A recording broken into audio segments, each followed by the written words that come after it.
This is your 15th season of Hell's Kitchen, which is unbelievable. I mean, really, it's crazy. Incredible. I just wish they could cook. Are there any good cooks left? Or you know, just people showing up who like to be abused?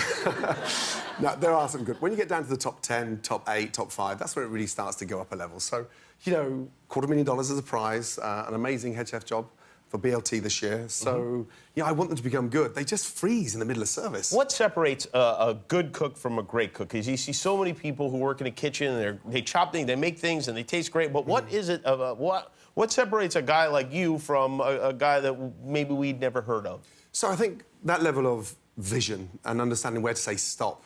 Also, I have a different method teaching young cooks. I teach them how to taste first before we teach them how to cook. Because if you don't know what it tastes like, you should not be cooking it. So I think this year we celebrate our 15th year with restaurant Gordon Ramsay in Chelsea, and 14 of those years have been 3 Michelin stars. So we can't get any higher. Wow, that's now I'm glad you mentioned taste, because I learned something about you.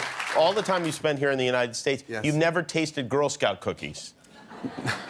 I don't think of amazing cookies by Girl Scouts. I'm going to first of all warn you, this is almost like sacred territory you're entering here, okay?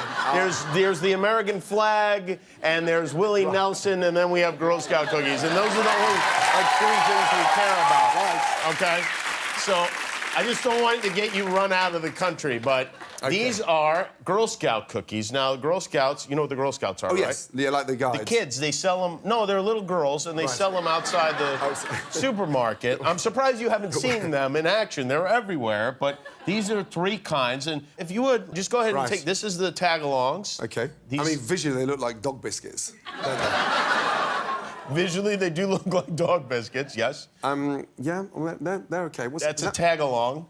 It's got like peanut butter in there or something, right? The name? Tag-along? Tag-along, yeah. It's an Indian word. It means dog biscuit. Right. Yeah. This is the Samoa. That's the Samoa. It's got kind of a coconutty thing. Oh, here's some milk in case you want some. Thank you, Guillermo. Guillermo always has a glass of milk handy. He actually is lactating, so it's a real natural.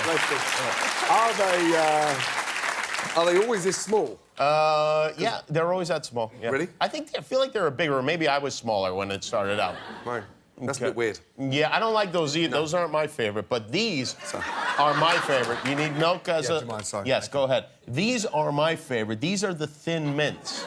Now, what I will do is I put these in the freezer, and then you pull out a sleeve, and you eat all of them in one sitting. Right. So that's like a cheap after-8 dinner mint. You know? So you like...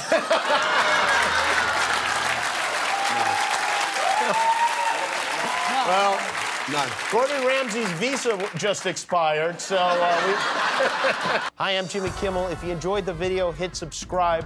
And if you don't click subscribe, this invisible hamster will die.